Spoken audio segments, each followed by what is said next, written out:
All right.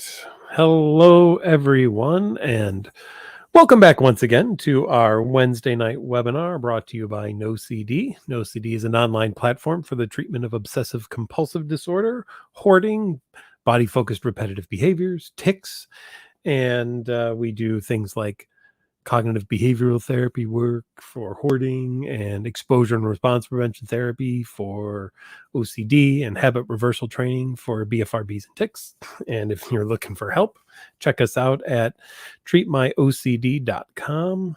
And there's a little space on there. You can click to set up an appointment with one of the members of our care team to do a free 15-minute call with them and see if NoCD might be right for you in terms of getting some help and getting treatment. So we hope that everyone is well tonight. Welcome back, as always, to a Wednesday, and good to be here. And thanks always to our theme song host, Paul Melia, with that awesome tune that we love to play whenever I'm home, unless I'm on the road and I don't get to play because it just doesn't come through on the phone as well. But Hold On to the Colors, that's COLOURS, due to the fact he's in Ireland. But check Paul out, and I will put him in a comment as well too. And check Paul out as well. All right, let's get into our live Q&A here. And as a usual reminder, tonight's answers are for informational purposes only. This wouldn't be taken as therapy for anybody. Bianca says, my theme switches constantly between several different topics, most bothersome between pedophilic OCD, especially thoughts that come in the form of statements like, you like this, or what if you wanted to do this? Any tips? Disengagement seems to help, as well as not ruminating, but sometimes it comes back and it's hard not to ruminate. I'm a man and about to have a second, I'm assuming child there, or mom. I'm sorry, you're a mom and about to have a second child. OCD sucks so bad. Also, you're in Chrissy Hodges' Superior group. Oh, that's wonderful. And always tell her about how awesome you think you are. Oh, thank you very much. Well, Bianca, here's the deal. OCD does love to pick on something that is important to you, which means OCD has decided that you feel children are important to you. I remember one of our earliest guests we had on talked about the fact that when she gets up in the morning, she goes downstairs and her dog's in the kitchen, and she has this intrusive thought about stabbing her dog. She then replies to it, oh man, I must really love my dog because OCD is picking on it. And that's the way that she's gotten through it, of course. So now, of course, that I say that, always everyone remember this. If OCD hears that and goes, oh, okay, so then we won't think about the dog. And then OCD is going to reply, oh, well, you didn't think about the dog with something OCD. That must mean that you actually do hate the dog and really do want the dog to die. So can we all agree on something here? And I'd love to see some replies in the comments, so please feel free to throw them in. Can we all agree on something here? And that is, OCD is a no-win situation. And I think a lot of people with OCD who are starting out in their OCD treatment or kind of discovering OCD have this kind of hope that, oh, I'm going to be able to win over OCD. I'm going to be able to beat OCD. I'm going to be able to come up with things that OCD won't be able to refute. I would say no. That is not ever the goal, at least of any therapy work that I've ever done with anyone. Because I have never once talked to people about winning over OCD. I've talked to people about getting their life back and living the life that they want to live and not the life that OCD wants them to live. But that life is still going to be a life that has OCD as a passenger in the vehicle of life. Hopefully that passenger is in the trunk, bound and gagged and wrapped in a very tight blanket or something like that. But it's still there. So if your goal is going to be, I'm going to win with OCD, I'm going to finally come up with the answer. I'm going to finally get the revelation. I will finally have the level of understanding that will blow OCD's socks off, and it will say, you know, Bianca, you're totally right. Thank you, Bianca, for being the very first person in the entire world to give me everything that I needed, to the point that now, Bianca, because you've done that, and no one else in the history of OCD has ever done it before, but because you, Bianca, have come up with the answer, the thing, the absolutely greatest rebuttal in the history of all rebuttals, I, OCD, now surrender. I will now be leaving you. I will no longer be bothering you anymore.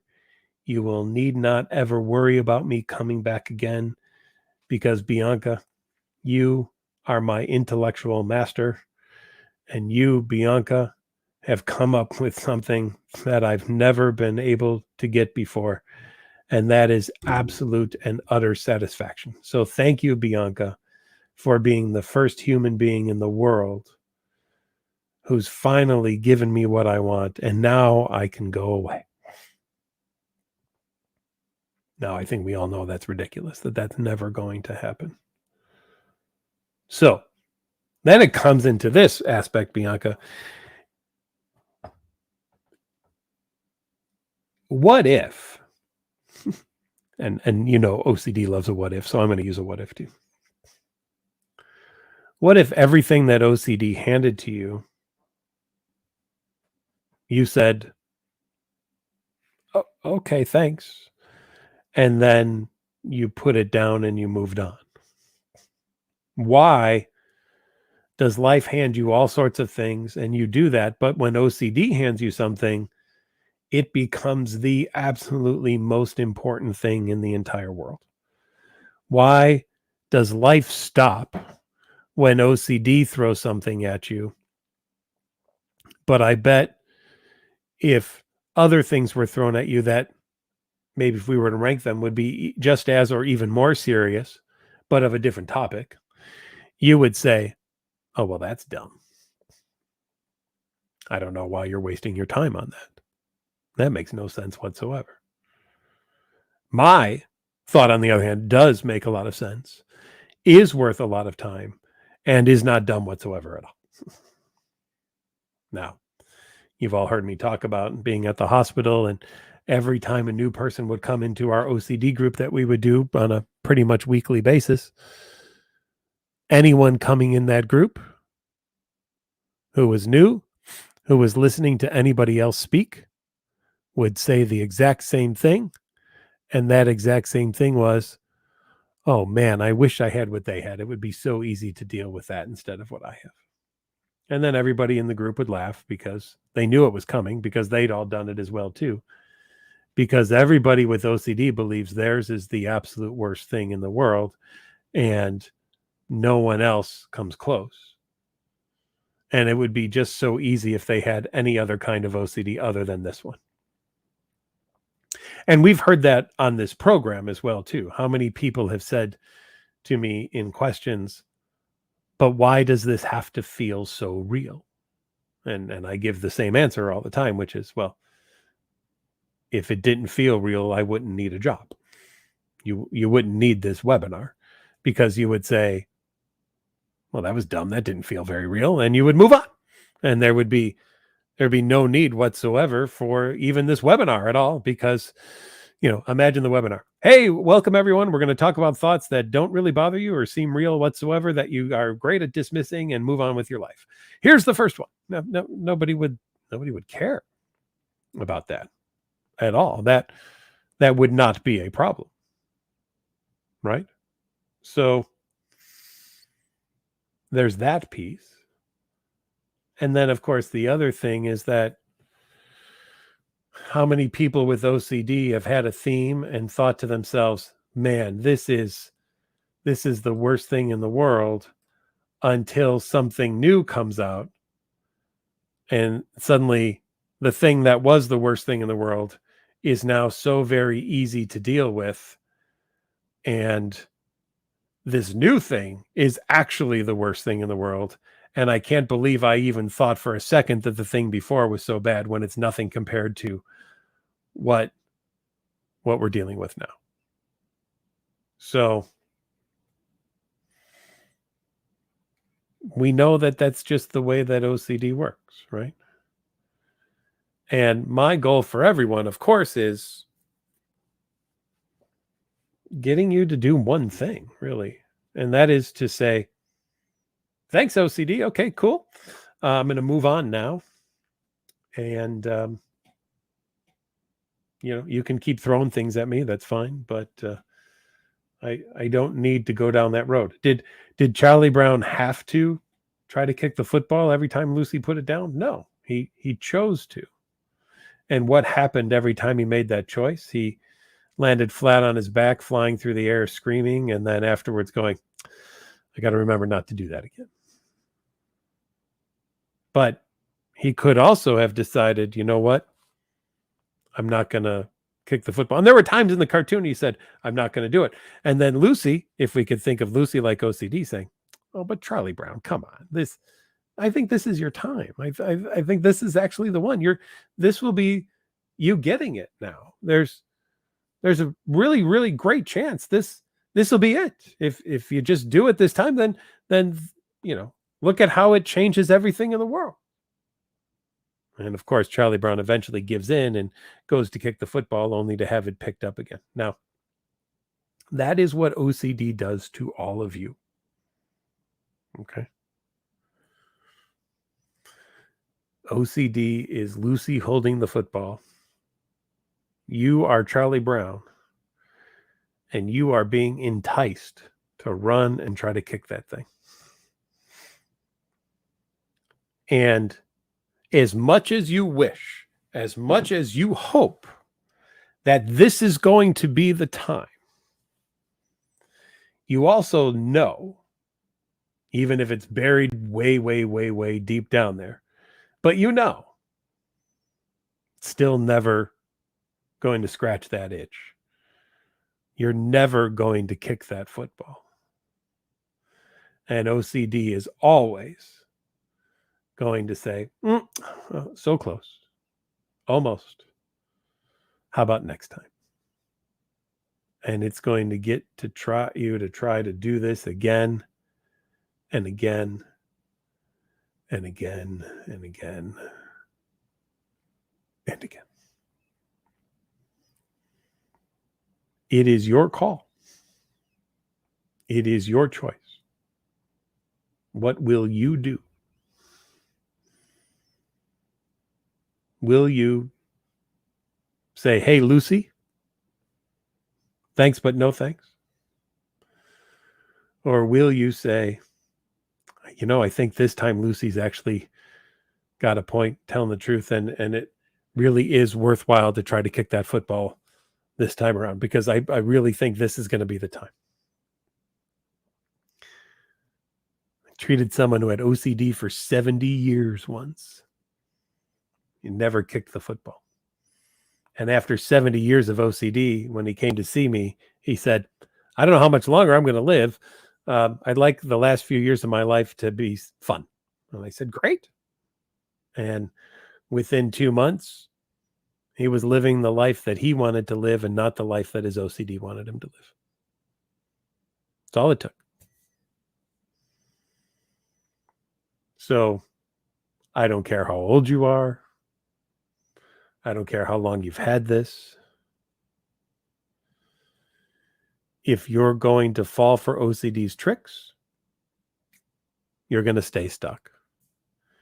And if you're going to say, finally, there's that again for the 9,000th time, will I do the same thing I've done every single time and get the same result? Or will I do something different?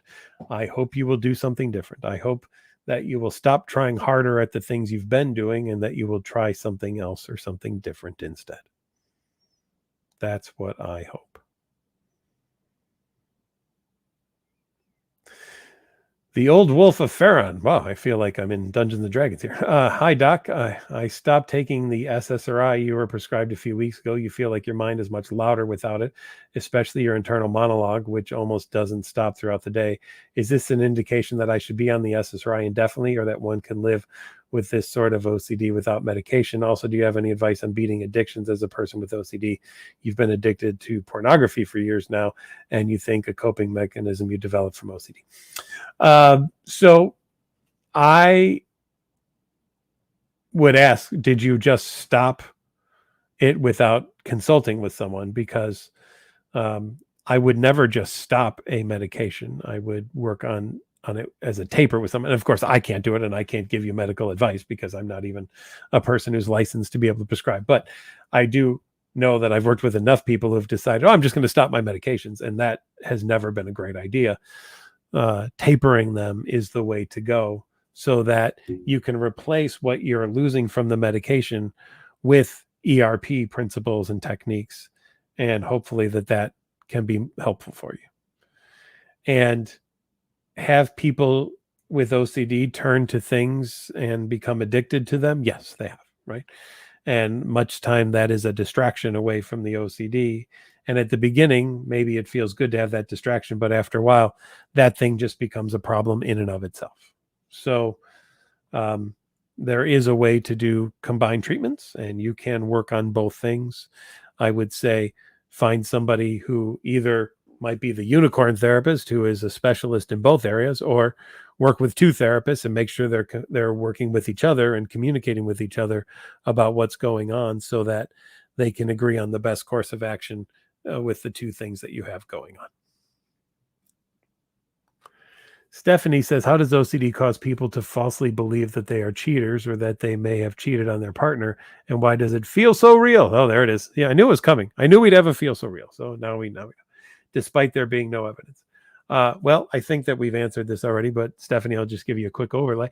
Your relationship must be very, very important to you, and hence OCD's picking on it and getting you to have all sorts of doubts and insecurities about it. And again, it has to feel real, because if it didn't feel real, then it wouldn't be a problem. And so, and you would just be able to go, move on. Oh yeah, I have OCD, but it doesn't bother me whatsoever, and it doesn't feel real. Then we'd probably all have OCD if that was the case. And nobody likes it when everybody says, oh, I have a little OCD. Yeah. So that's not what we're talking about. We're looking at this being a serious mental health issue, where people are spending an hour more of their day doing compulsions and having obsessions, or this is significantly interfering in their lives in many ways. So OCD is going to pick on your relationship, probably because your relationship is important to you, and to you, maybe the worst thing that you could ever do in a relationship would be to cheat on someone. And so therefore OCD is going to be like, but maybe you did. What if you did? And because that's what OCD does. It searches for the things that are the worst and then throws them at you and says, well, what if, and maybe. So that's just the way it is. Can OCD cause terrifying headaches? How do I know if it's serious or not? I don't know that OCD can cause headaches, but there, of course, are a lot of stressors that people go on, and there's a lot of people when they get stressed have tension headaches or things like that. So I wouldn't be shocked if that was the case, that there was a relationship there.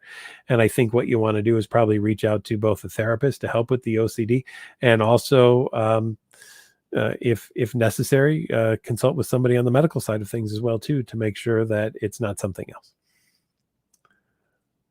Charlie says, are the DNA tests helpful to find the best medication that's accurate?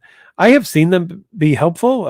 Again, not a prescriber, so can't tell you exactly, but I've definitely seen some people benefit from getting some of those. So I don't know.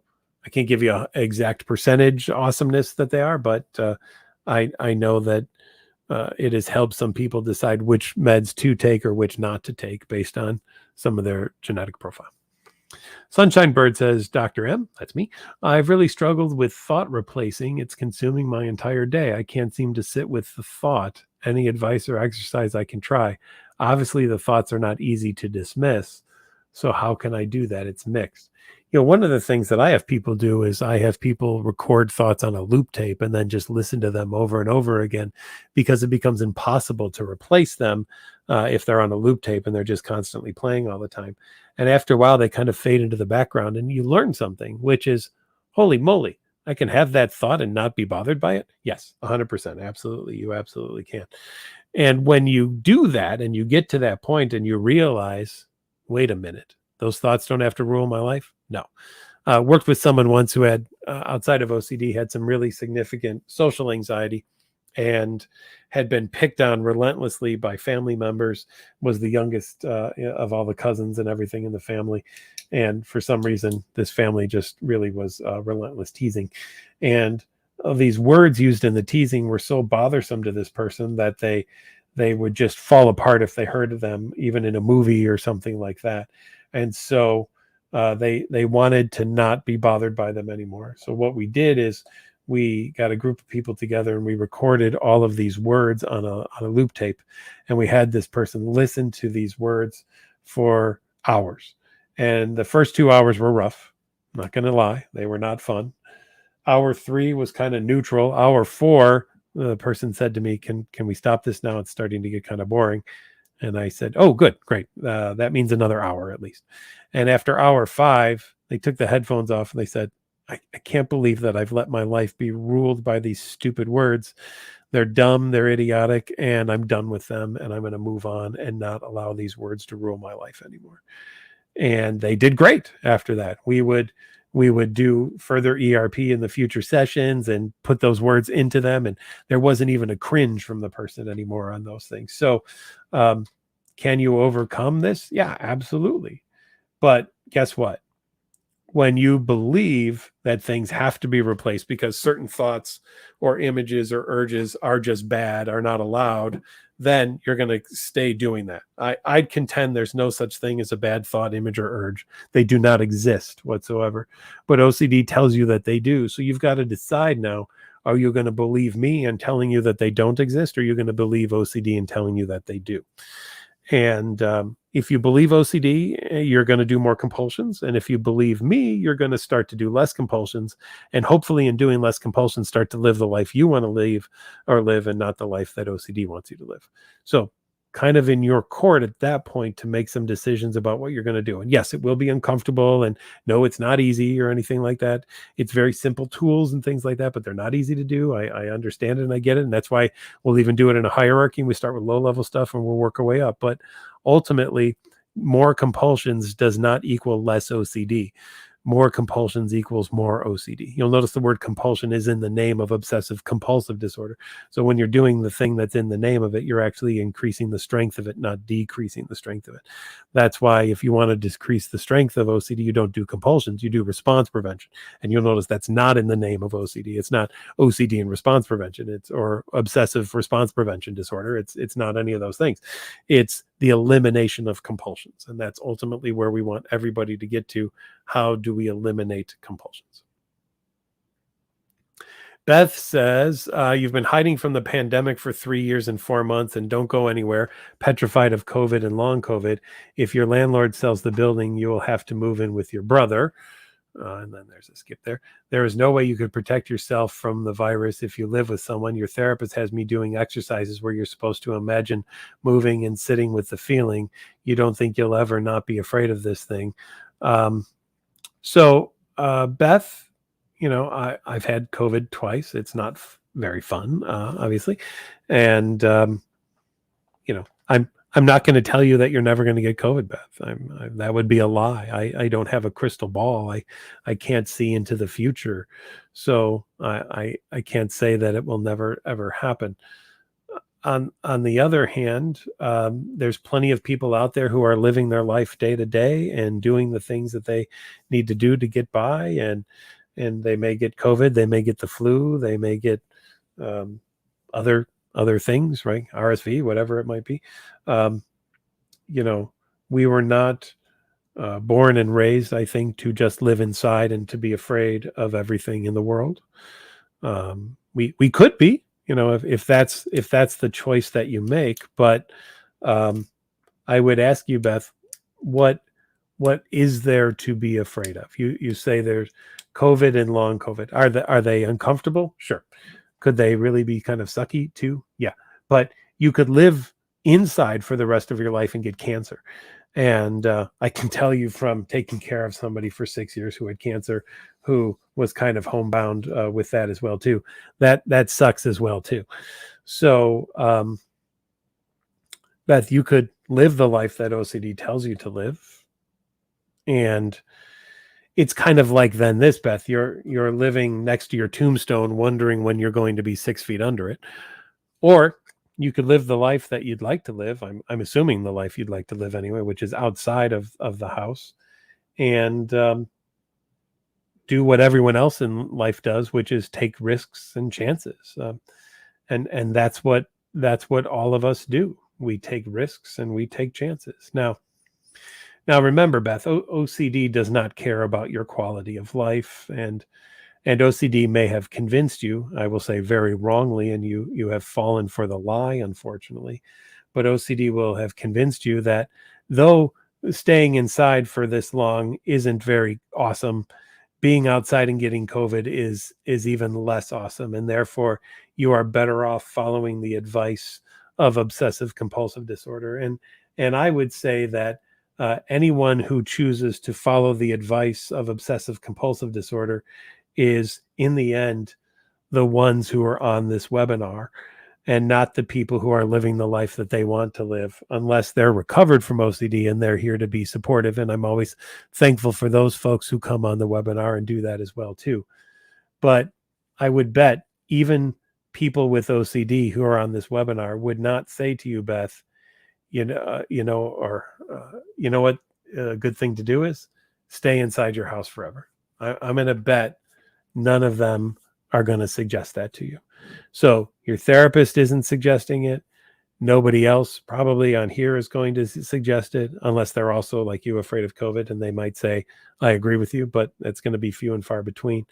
But of course, OCD only needs 1 or 2 people to agree with it to be few and far between for you to then say, see, I told you, look at that. There's other people out there like that as well too. Look at it. Must be a great idea. Huh? There we go. I knew it. How could I have been so stupid to even consider for a second leaving the house? I'm going to stay inside.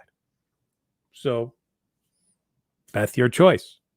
You live the life that OCD wants you to live, and I'm going to bet you're going to be pretty miserable, but at least that thing in your head is going to tell you you've made a good decision. Or you go outside, you deal with the fear, you learn how to handle it, and you start to get rewards. And could there be a consequence? Sure. Again, you could get COVID, but I'm not going to tell you that it's not going to happen. But all of us have to make a decision. Is the risk of getting something worth all the other stuff? And if you don't think it is, then guess what? You're not going to do anything different. And if you do think that it is, you're going to eventually get up and do the stuff that your therapist is telling you to do. And you're going to learn that you can handle it better than you ever gave yourself credit for. You may not like it. It may not be comfortable. And frankly, I would never expect that any ERP would be fun or comfortable or likable. But if you do one thing and one thing only, and that is you learn that you can handle it, then guess what? You've done a great job, Beth. That's exactly what we would want.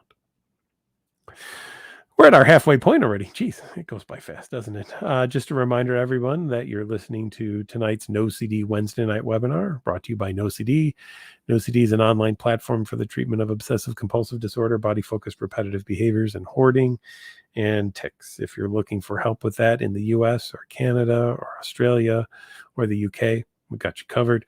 Reach out to us at treatmyocd.com or nocd.com, and we would be more than happy to help you out and get you to one of our care team members to do a free call with them to see if one of our No CD therapists might be right and helpful for you.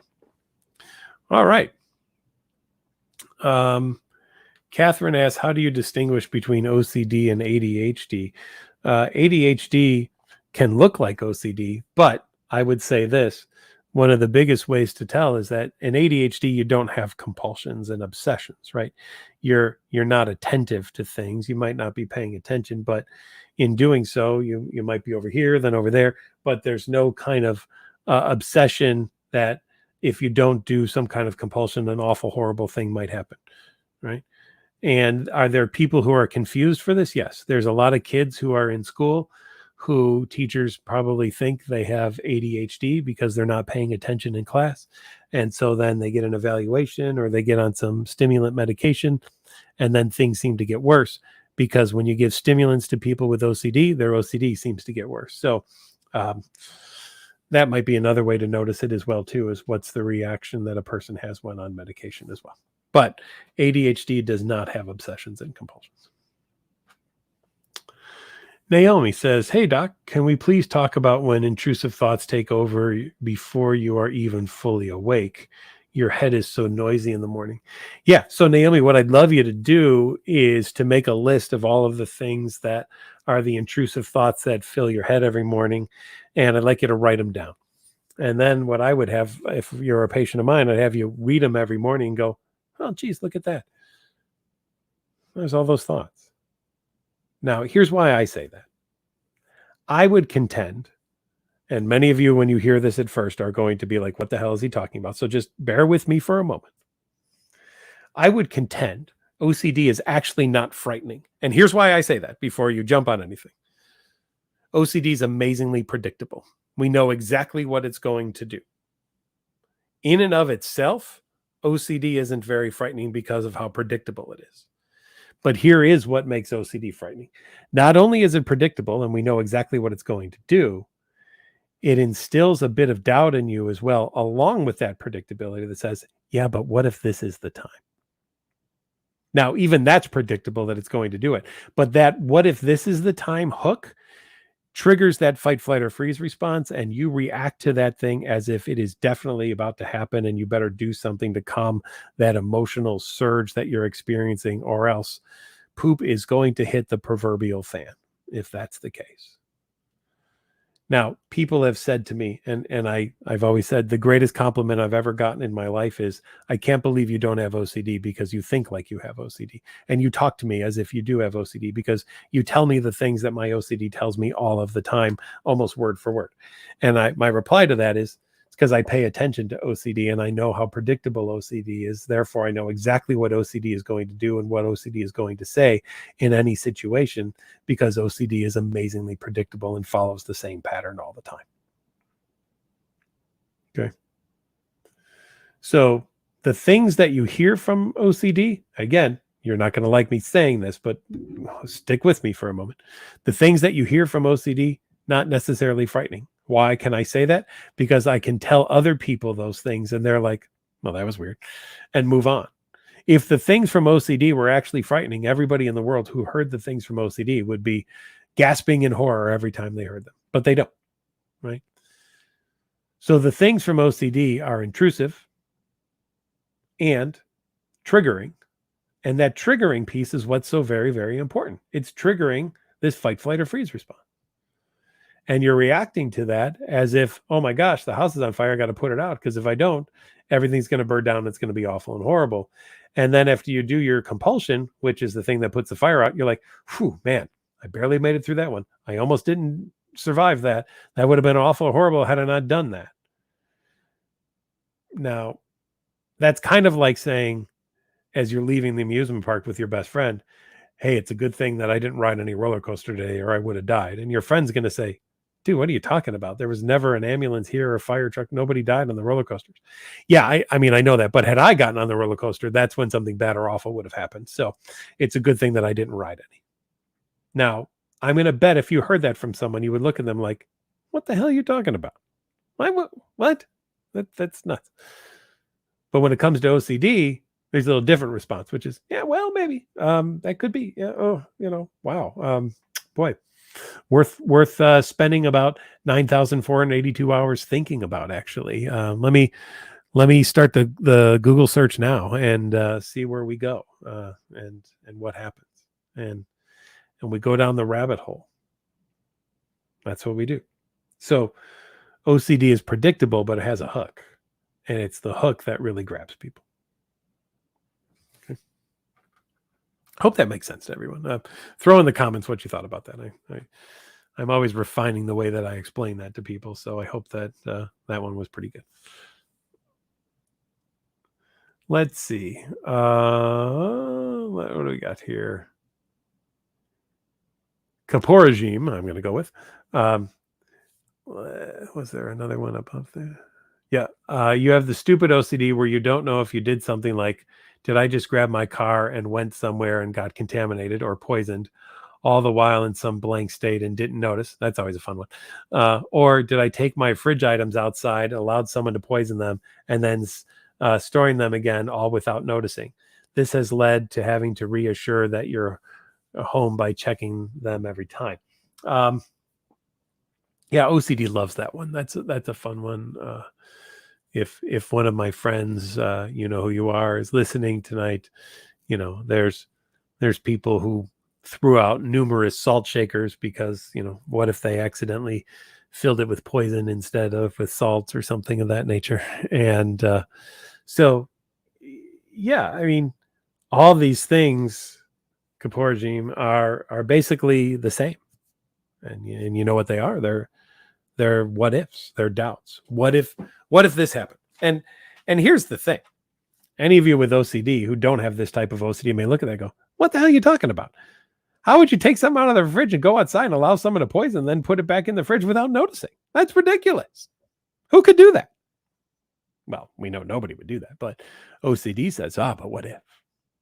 I mean, it is the Dumb and Dumber experience, right? You know, remember Jim Carrey's character said to Lauren Holly, "I'd like to go out with you." And she said, "Only if you were the last person on earth." And his reply was classic, which was, "So you're telling me I've got a chance?" And that's all that OCD needs. It just needs a chance. It doesn't matter how big or small the chance is. OCD just wants to have a chance. And once you've identified a chance in OCD, well, then guess what? You better pay a lot of attention to it because there's a chance. And so that is why it does not matter the level of outlandishness that you will get in any kind of OCD experience. That matters not at all. All that actually matters is, can I confuse possibility and probability about this thing? If I can convince myself it's possible, then I will believe it's 100% probable, and therefore I will do a compulsion to neutralize it in the off chance, or just in case, that thing might be true or might be real. And that's where we get stuck. That's why all these things happen. That's why people continuously do compulsions, because they're afraid of those what if kinds of experiences. Lisa says, "Good evening. Any ERP exercises you can do for contamination OCD? Also, what to do if you're scared of actually getting help and going through getting help for your OCD?" So, of course, it makes sense that people would be afraid to get help for OCD, because you know that the best treatment for OCD is going to be to actually face your fears and do the things that you are ultimately afraid of doing, or simulating them in some way, until you learn that you can handle them. And those what if doubts that you have, that OCD loves to prey on, are going to be there even as you're starting therapy, right? Now, I'll reference another thing, and I've referenced this before, but this is kind of like that book that you'll see from Sesame Street called "There's a Monster" at the end of this book. And it's, of course, Grover at the beginning saying, "Hello, thank you for getting the book, but please don't turn the page, because there is a monster at the end of the book."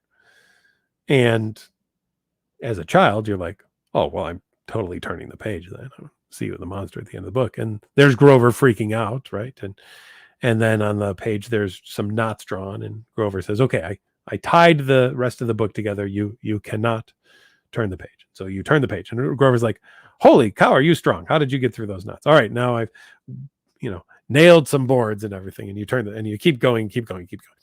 And the second to last page is like the Les Miserables barricade, and you turn the page, and And there's Grover, and Grover says, "Oh my gosh, it was me. I'm the monster at the end of the book. What do you know?" That's what it's like to live like with OCD, but there's just an infinite number of pages going, "Oh, shoot. Oh man, that was so close." But there's a really awful, horrible thing at the end of this book. So don't turn the page again. And finally, lots of people with OCD stop turning the page and just live in the fear without allowing themselves to realize there's actually nothing to fear.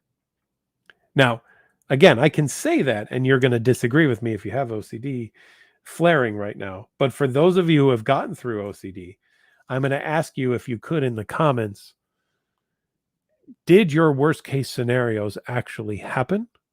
Or did you learn that you didn't have to listen to your worst case scenarios? Just let's have that discussion in the comments. Support each other in that. If your worst case scenarios all happen, did they destroy you, or did you learn that you could handle them? Is the next question. Because, once in a while, something crappy is going to happen, right? A blind squirrel finds a nut once in a while, and a broken clock is right twice a day, right? Now and then, by coincidence, some things are going to occur. And were you stronger than you gave yourself credit for? Did you handle it better than you ever thought you could? I'm going to bet you the answer is yes. But that is actually the case. Shelby says, "Please give me advice, Dr. McGrath. What do you do for your patients that are scared to blurt out horrible things?" Well, I would say this. Are you scared to blurt out horrible things? Are you actually blurting out horrible things? Why are we even using the word horrible? If it's a vocal tic, we have a training called habit reversal training that we can help people with to overcome that. You can learn how to monitor that whole experience so that you don't have to give in to the tics. And if it's a what if I were to do it, do we need to spend all sorts of time monitoring it? And do we really believe that the only reason we don't do it is because we monitor it? Or could it just be that we're just not going to do it? And that's just the way that it is. I'd contend we're probably just not going to do it. I don't spend this entire webinar monitoring if I'm going to say some horrible, awful thing or some kind of slur or something of that nature. But maybe Shelby, maybe I've been wrong all along and I've just been lucky. And so Shelby, maybe I should take your advice and now spend the entire rest of the webinar in silence, because I'll be worried if I do open my mouth and say something, it could be a horrible, awful thing. And wouldn't it be better to say nothing at all in this webinar than to say something? Now, of course, we would lose all of our audience for this webinar very quickly if all I did was this.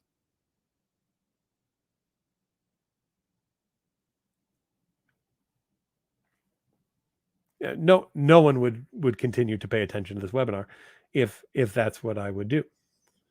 And if I was constantly monitoring myself, I'm going to bet my answers would not be great, because they would be so filtered and everything that I wouldn't even come across as any kind of a natural speaker, right? So I'm not going to follow your advice, Shelby, and spend a whole lot of time worrying about horrible things that I could blurt out, because believe me, I could.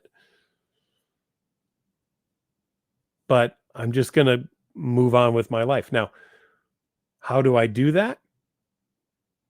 It is a simple answer. I don't have OCD, and therefore I don't have that level of filter going on in my head that's constantly saying to you, yeah, but what if, hey, over there, watch out for that. Oh, that was close. Oh, crap. Oh, don't say that. And I don't know why OCD sounds like, I don't know, maybe some of you as OCD has a nasally voice. I don't know. But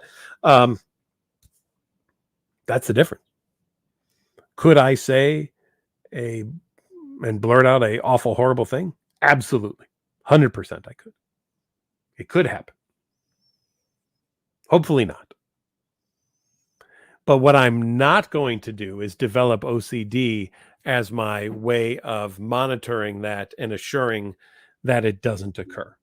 Because I don't believe that adding a serious mental health condition to my life is going to improve it in any way. I think it will actually just detract from it. And I don't see it adding anything to the experience whatsoever. So, therefore, OCD is not going to be my arbiter of truth. Bree says, you obsess over sleep. You're afraid you'll never sleep again, and it'll make your intrusive thoughts worse. So I'm going to bet then, because you're obsessing about sleep, that going to sleep is a very difficult thing because you're thinking about sleeping. And we know that once we start thinking about something, it's very hard to get it out of our head. Enter pink elephant friend right there. And therefore, what becomes of this whole experience? I don't sleep. And what does that do? It proves to me, oh my God, look at how horrible it is when I don't sleep. And what do we do when we're stressed? We obsess more, and then we do more compulsions, and then we get caught in this rut, and we're going around and around. And the very thing that we're afraid of is happening. And why is it happening? Because OCD is leading it to occur, and we're following the marching orders of OCD. Now, Bree, what if instead of going to bed worrying about if you are going to sleep, go to bed saying this: I sure hope I don't sleep tonight. And then just see what happens. Yeah, but what? No. I don't want to sleep tonight. So now I'm going to go to bed. I will bet that will be helpful to you. But work on that with a therapist. They can really assist you with that. Joe says, your brother-in-law cheated on his wife, and now you are constantly questioning, checking on your husband, trying to remember events. You can barely get the mail, and you look at credit card statements since 2016. So, Joe, obviously some relationship OCD types of issues going on here as well, too. And I'm going to bet it's probably affected your relationship as well. So, two areas to really potentially focus on. It may be great to get a couples counselor in there just to kind of heal some of the pain that the OCD has caused you.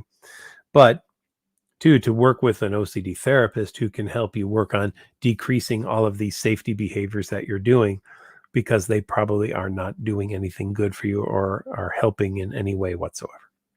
So that would be my advice. And I hope that helps, because I'd love to see your relationship I was going to say thrive and stride for it. Sorry. It's been a long day. I would hope that your relationship does awesome. Let's just say that. That's a much easier way of saying than the 12 words that popped in my head all at the same time and tried to come out there. Emily says, you go through spurts that last a week or so of brain fog, feeling crazy, unable to sleep, etc. Any advice for how to overcome? So a couple of things, Emily. Number one, are there panic attacks that happen with this or anything? Are there any other physiological sensations? Because something like interoceptive exposures could be really helpful in a situation like this. So that might be one of the first things that I would do. Number two, Emily, I don't know anything about you, but in case there is a monthly cycle that's going on, Emily, is it associated with that as well too? Because we know if there's OCD that for some people, it gets worse around certain times of the month. And so are these associated with some kind of a cycle that's happening as well too? It could occur that way, right? And that's why some of the people that I've worked with have consulted OBGYNs and used some forms of birth control to help with hormonal regulations. And that helped them to clear up a lot of the brain fog and some of these feelings. And because some of the things you're describing could have a hormonal relationship to it as well. Or do you find yourself at times worrying about oh my gosh, what if I don't sleep well, or what if there's brain fog and everything like that. And that lasts for a week until you just kind of crash, and then you do eventually get a good night's sleep. And then after a good night's sleep, you're okay for a while until these thoughts start to creep back in and you find yourself in that kind of pattern all over again. And if that's the case, work your no matter what of these, work with a therapist who can really help you on doing some exposures to some of these various things. And that's why I asked about interoceptives at the beginning, because sometimes it's good to expose people to some of these things one at a time so that people learn that they can handle them. Ishigo says, is it reassurance to tell yourself it's just OCD when an intrusive thought pops up?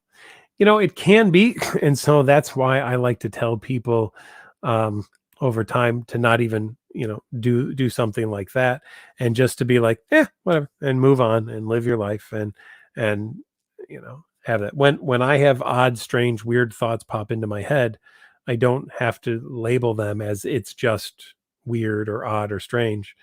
They're just there and they pass and they go and they move on. I don't even at this point have to give them any kind of experience or validation or anything label whatsoever.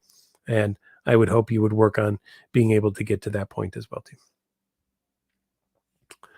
Is manipulative or maladaptive behavior a part of OCD? Yeah, sure, because compulsions are maladaptive. I mean, if they were adaptive, we would tell everybody to do compulsions. We would say, you would say, you know what? Seems your life is a little bit rough. Have you considered some compulsions? Because I'm thinking that would be a really great way to get through things, and that would be really, really helpful. So notice that we're not telling anybody to do that. We're not telling anyone that compulsions are the way to go. We're hoping that people are really able to recognize that, I've been doing compulsions and compulsions and compulsions, and I haven't got what I want. Maybe, just maybe, doing the opposite of compulsions would actually be what's helpful. Just jumping around here for the last couple minutes. I know that I had asked people to say some things, so checking out the words and the phrases here, see what it will be. Somebody said, no one ever talks about real event OCD, and it's been a debilitating theme for you. So I'm happy to talk about it. Real event OCD would be an OCD that's about something that's actually happened, but you have doubts about it, or you wonder if it happened and if you were a part of it, and you need absolute reassurance on that. I've seen people who have heard about things happening in their neighborhood, like a hit and run, who have called the police on themselves and said, I think it might have been me. So here's an event. They heard about a hit and run on the television, and they call the police. They've gone outside, and guess what they've done? They've looked at their car. And even though their car does not match the description of the car in the hit and run, they think, well, maybe I misheard the way the car was described. And even though they look at the car and they find absolutely no damage in the car at all, or to the car at all, they think themselves, well, maybe it's there, I just didn't notice it. And even though they hadn't driven that day, they think to themselves, yeah, but maybe I did and I forgot about it, right? And what do? You try to find reassurance. And how do you try to find reassurance? Well, you bring in people who investigate things over. So you call the police over to the house and you say, hey, that hit and run in that other town that's, an hour away from here, that it was just on the news, I think it was me.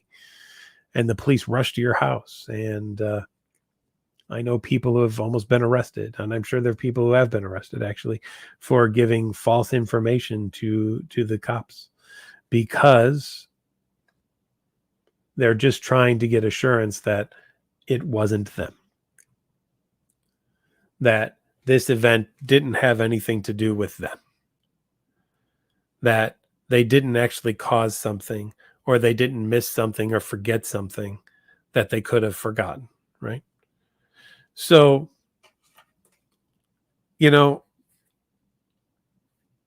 that's the thing. No matter what the theme of OCD is, in the end, they all come down to the same thing. A lot of what ifs, and because of it, a lot of wondering, well, what can I do to get an absolute assured answer? Okay. How can I make sure 100%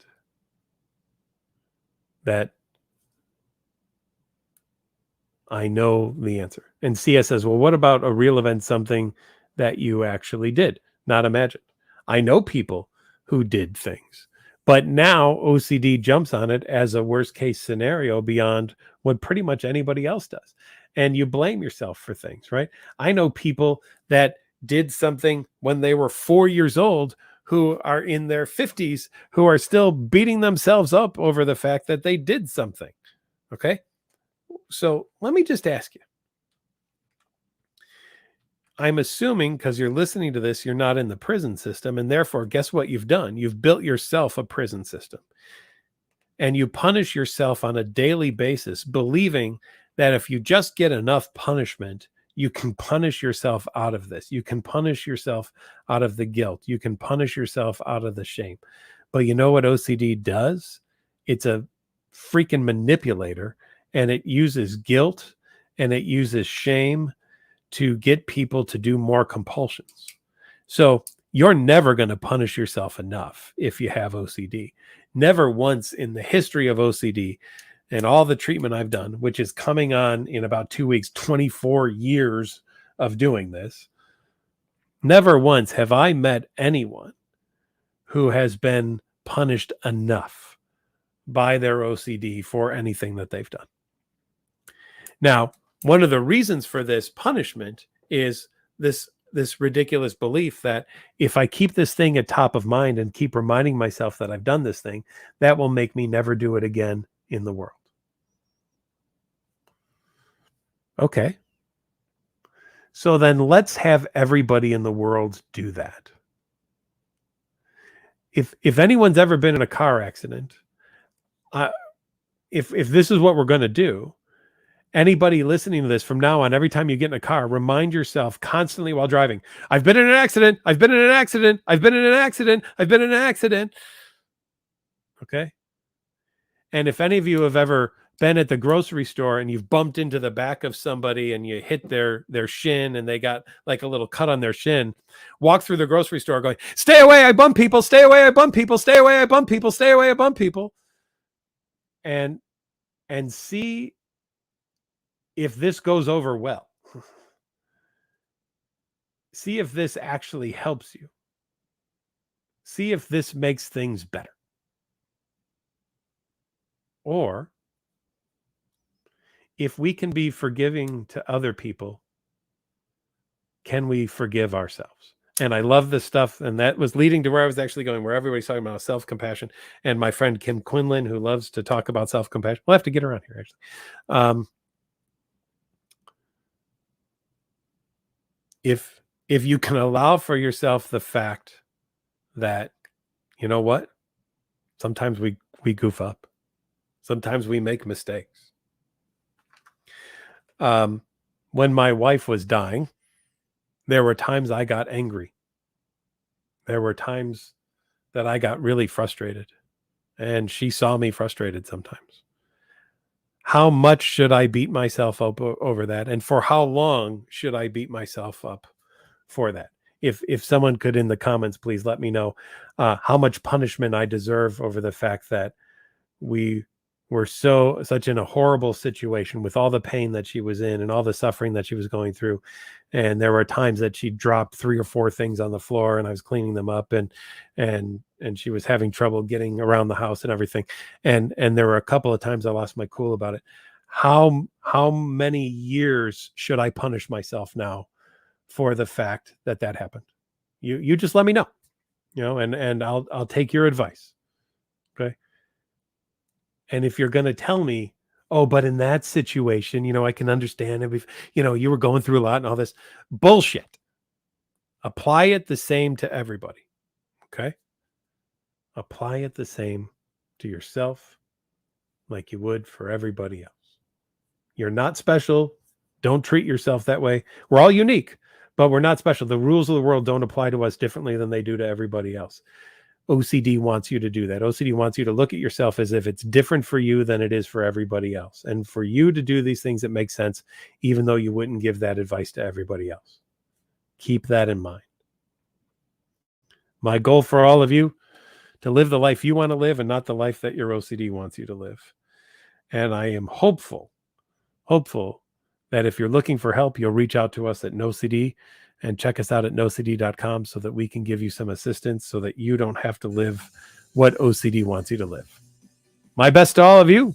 We'll see you back in another week. Thanks.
I can see sun above my head now.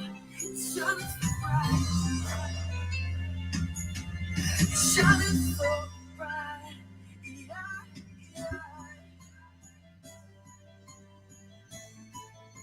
It shines